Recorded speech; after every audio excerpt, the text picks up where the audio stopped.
Okay, welcome everyone. My name is Ryan Little. I'm an AWS Technical Program Manager for the AWS Educate team here in EMEA.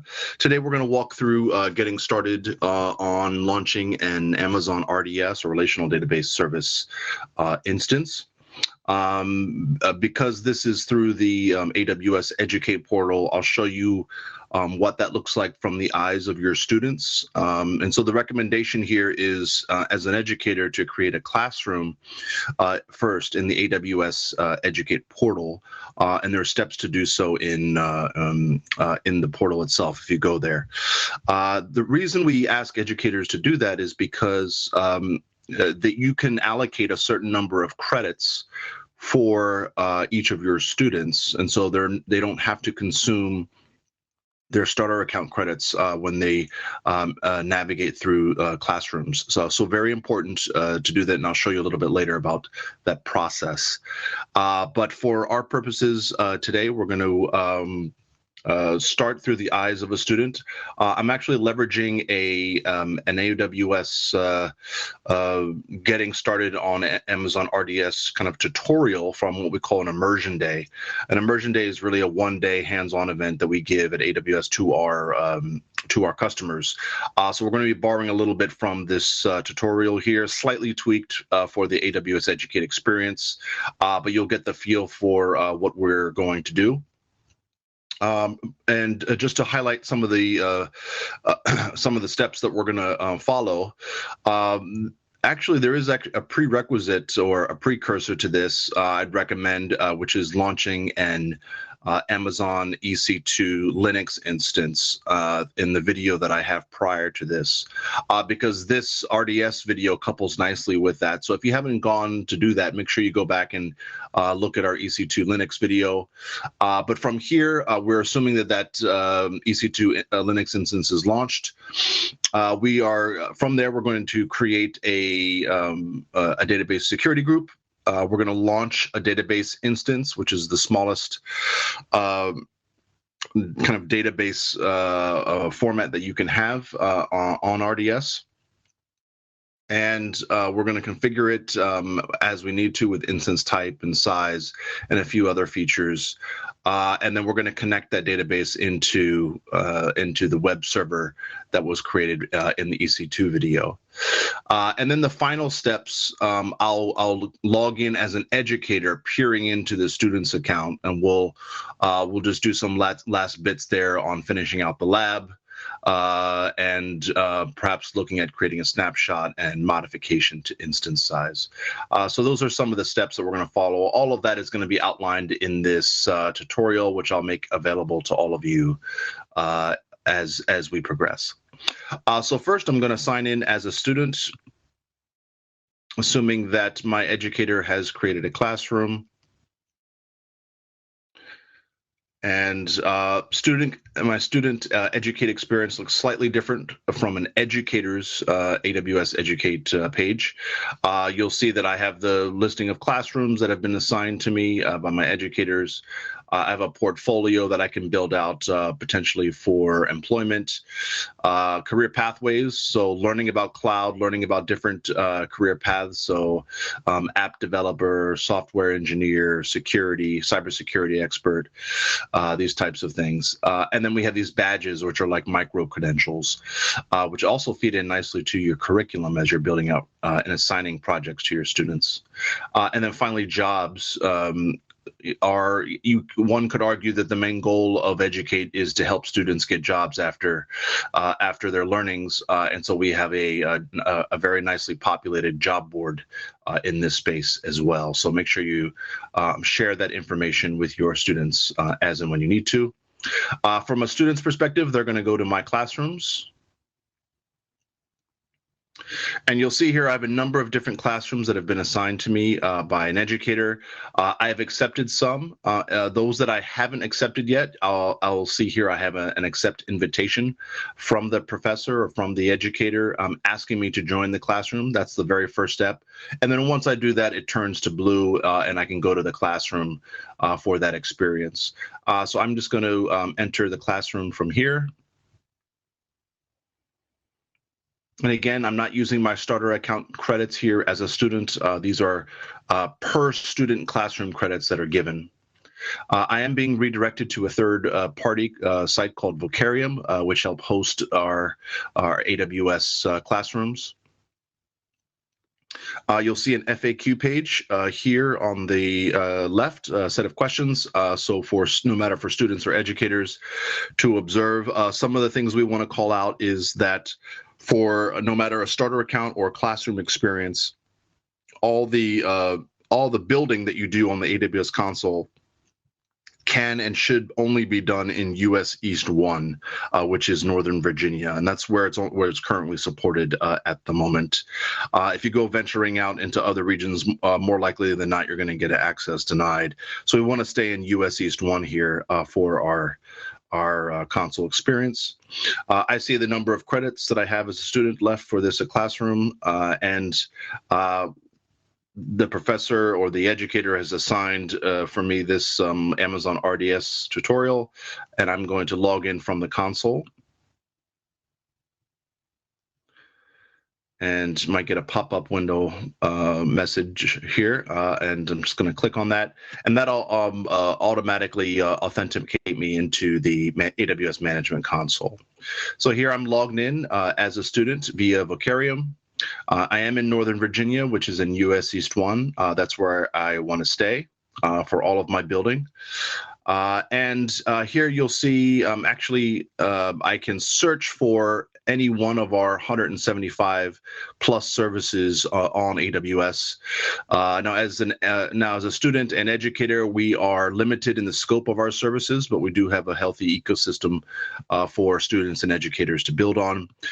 So I could look at a service like EC2 and explore that via the search bar. I can also look at my recently visited services and click on, for example, later we'll explore RDS. I can get a drop-down menu of all the services in this region, which is a very large ecosystem here. I can also get a drop-down if I come up here to services and explore that as a search bar as well. So the very first thing we're going to do is actually look for the EC2, look at the EC2 experience. Here's our dashboard. You'll see that I have one running instance already. I'm going to click on that. And as I highlighted earlier, if you haven't gone through the EC2, Amazon EC2 Linux video, it would be a good precursor, I think, for this. You'll see that I have an EC2 instance running up here, and it looks something like this. This is the web page that is rendered from that video. You'll see I have some metadata or information about the instance, so the instance ID and where it lives in which availability zone. And I can verify this information via the EC2 console. I can look at, let's say, the last 3 or 4 alphanumeric values here. I can verify the availability zone, which is 1B. So I can look for BF07, and I can see that that's BF07 there, the last 4 values. It's living in US East 1B. So I know that is the instance that I've created. And we're going to, I'm just making sure that I want that CPU load to be 0 for now. And maybe if it's not, just do a quick refresh on the logo here. You'll see load test and RDS. We're not going to play with the load test button for today, but we will explore RDS a little bit later. So just keep that in mind as we progress.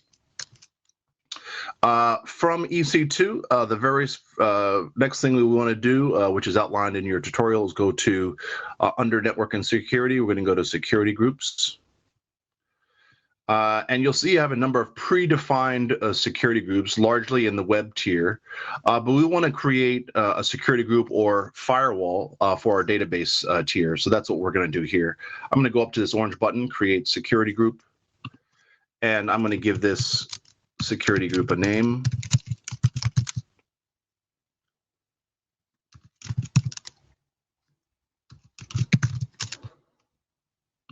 And you can pretty much give it any name that you're comfortable with. I see that we are in our default VPC. You can create your own virtual private cloud or networking environment if you wish.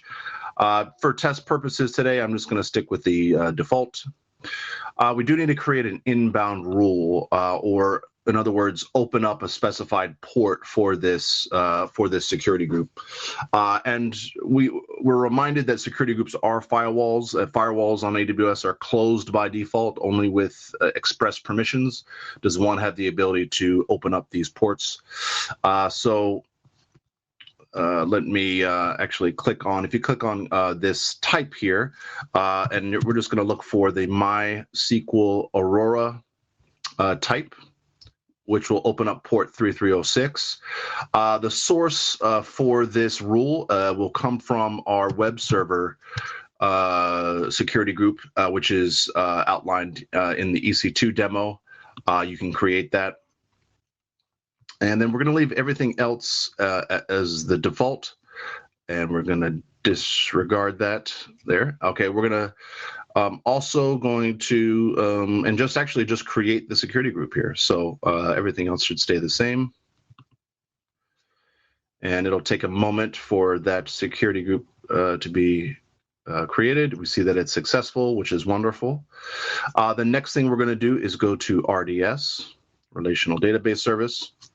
And here, now that we've created our security group, this is where we actually get into the business of configuring and launching our database instance.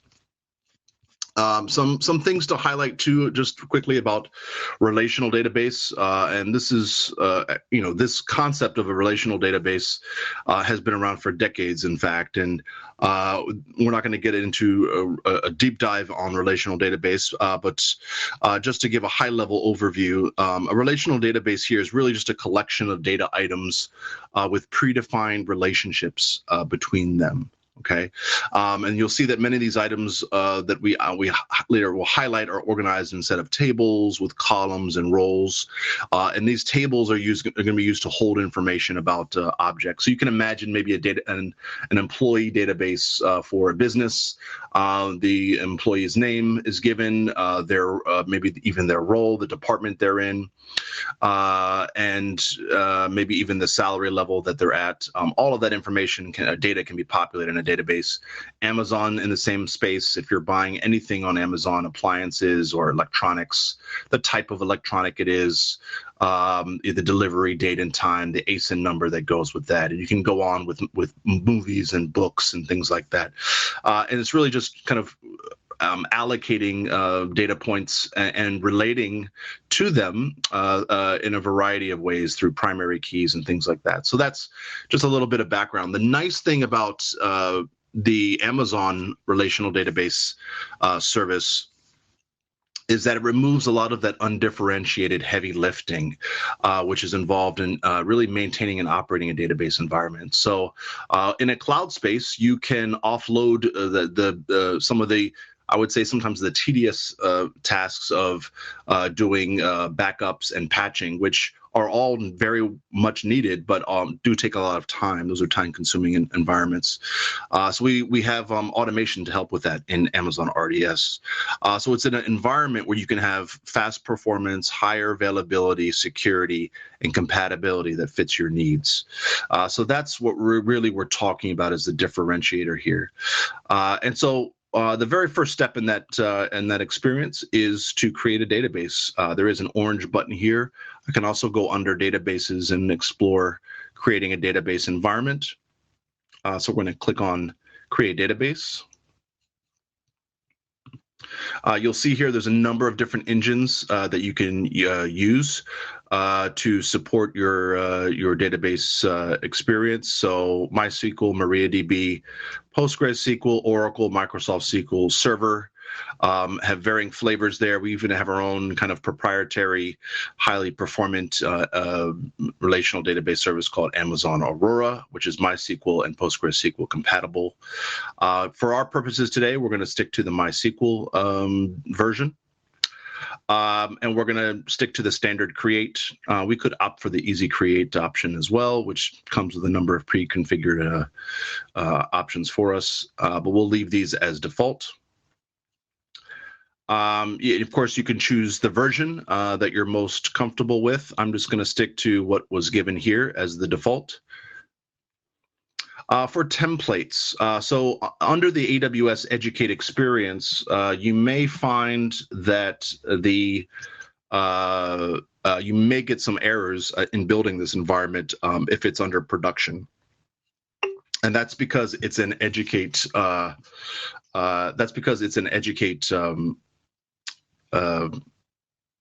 Account, and so if you're looking for your own AWS account where you can productionize your database, then you'll have this as an option.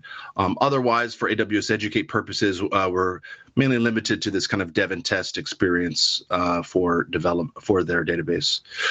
So make sure you click on dev test here. We're going to give a name for our database instance, and we're going to call that AWS DB. We do have a username, a master username, which we'll need to log into our database later, and that's going to be AWS user. Password will be AWS password. And we're going to confirm that again, AWS password. We can choose our DB instance size. So you'll see here we have different classes of instance: standard, memory, and burstable. We're going to go for the burstable class, or T class. So relatively equal and low levels of compute, storage, and networking capability compared to some of the other classes here, but which is fine for our purposes today. And we're going to skip the storage piece for now and leave those as default.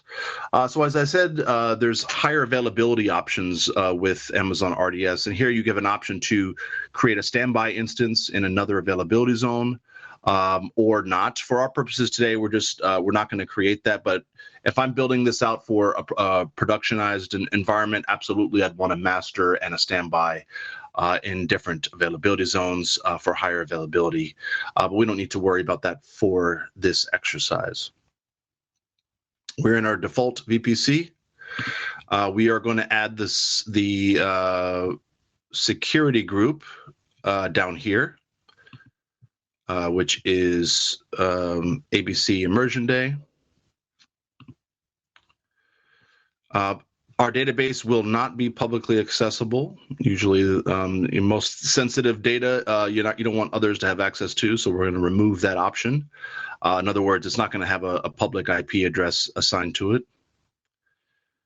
And everything else we'll leave as default here, and I'm just making sure there's no other configurations we need to make. We do need to give a database name here.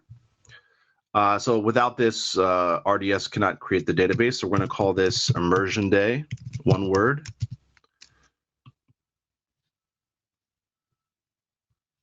And we'll leave all the other settings as they are. And we're going to go to Create Database here. This is a nice estimate. So if you're building out environments and you want to get an estimate on costs, it'll tell you approximately how much that'll be. We're going to click on that orange Create Database button, and you'll see here that the database is being created. This will take a few minutes to do, so what I'm going to do here is I'm going to stop this video. This will be kind of a part A, if you will, and then we'll have a part B once this database environment is up and running. So look for the second part or second installation of the Amazon RDS video, and we'll come back once that's done.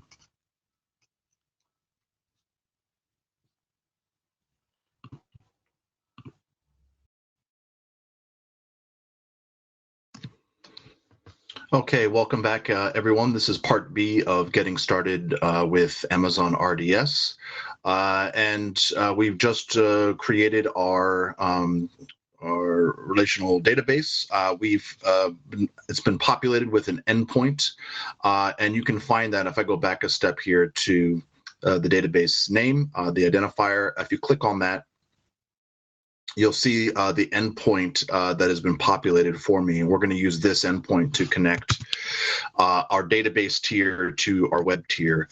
So what I usually do here is just copy the endpoint, paste that into a text editor for your reference. We're going to go back up to our web page, and we're going to click on RDS.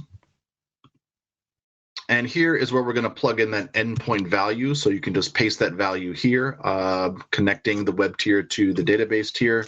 Our database name is going to be AWS. It's going to be Immersion Day, one word. Our username will be AWS user. And our password will be AWS password, one word. And once all of that information looks right, we hit submit here. And it will execute that command connecting to database. We are redirected here after about 10 seconds, or you can click on this here button and it should take you there. And you'll see a page much like this, which is effectively an address book that has a name, phone number, email, and other values there. And we're just going to make sure that this works. So we're going to add a contact. So remember, I'm doing this as a student, and we can assign an exercise for our students, if you will, for them to go through this this process, just so they know it works. And I'll give an email as well, and we're going to go ahead and submit that. We'll see that populate here in the address book itself. And so there might be other steps involved. So maybe you want to, add a contact, remove a contact, do a snapshot at the end to preserve your data for future use. And so there's a couple other steps here. So I'm just going to assume, let's say that this particular student didn't know how to do those steps, and they're asking on the educator for some level of assistance to help troubleshoot in this environment. So let's say the student has gone as far as they could. And so in that case, it's the role of maybe the educator or the instructor to come in and assist them. So with that, I'm going to go back into my student account. I'm going to log out as a student and log in to educate as an educator. And I'll see a slightly different homepage than what we just saw for students. And I'm going to go up to classrooms and credits. And you'll see a number of environments that we can explore here. Requesting or going to a classroom up here, requesting credits. You have a request registration link for your class, and then also being able to help your students access AWS resources via an integration into your LMS. So there's a number of avenues you can explore here as an educator. I'm going to go up to request or go to an educate classroom. And if you've never done this step before, it is important to just kind of note the process. There's kind of three, I would say, relatively simple steps to follow. You pick the template of what you want to build. You have a maximum of 3 templates, which are listed here. So if you're just starting out with cloud, maybe a cloud basics. If you're running a big data session or a big data course, you can opt for this template. Building scalable websites, or even playing around with machine learning and AI services. We have templates for that. Maximum of 3, just keep that in mind. If you want to open up all the services that are available to you and your students, you can start with the starter account template, which opens up all available services under the Educate account. So that's a quick way to get up and running fast. Step 2, you're going to implement your classroom details, course name, description, number of students, and the number of credits. By default, it's around 50 credits allocated. Most students only use about 30 credits for their classroom environments.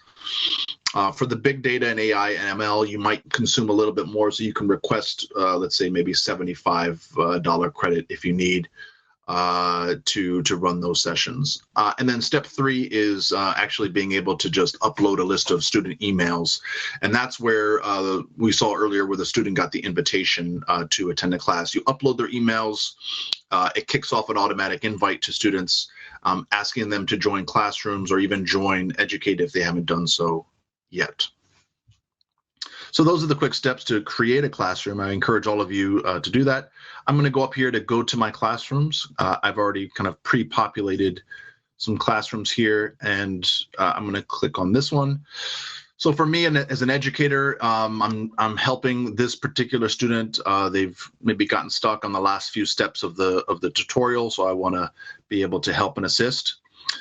This dashboard view is only available to educators. You'll see I have a drop-down menu of all the students that I've selected for this classroom, and here is where I can pick, if there was more than one here, you'd see a drop-down of all the emails.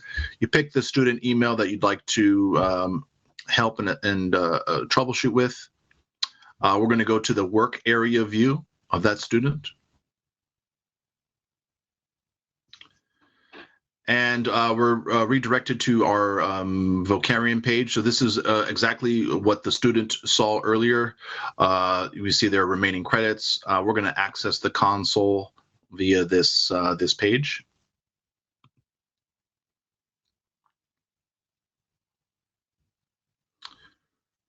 And here we are into the student's AWS console. And to verify that, I can go to EC2 if I wanted and see the instance environment that this student created. Previously, I can go to their this public DNS and load that page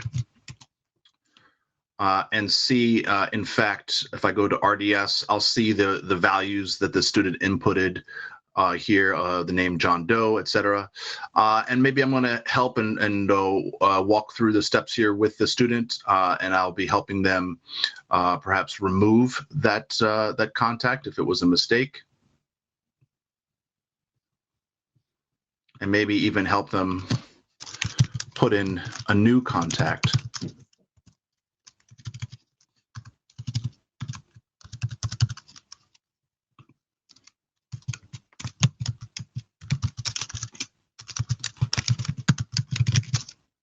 And submit that. Okay, so we've updated the database environment. I go back into my into the students console view and go down to RDS, or I can type it in here.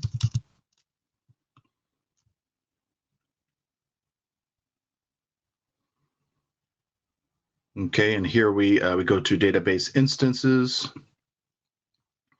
And here is where I'll see the database that the student created. If I click on this circle here, I can go up to modify, for example, and I can change the instance type or size that I want to. If I want to go from a T2 micro to something larger, if that database is growing, I can go ahead and follow the steps to do that, which is quite nice. So there's some modification steps I can make. If I'm happy with everything in the database environment, actually what I will do is just to cancel out here, I can go up to action and take a snapshot of this environment.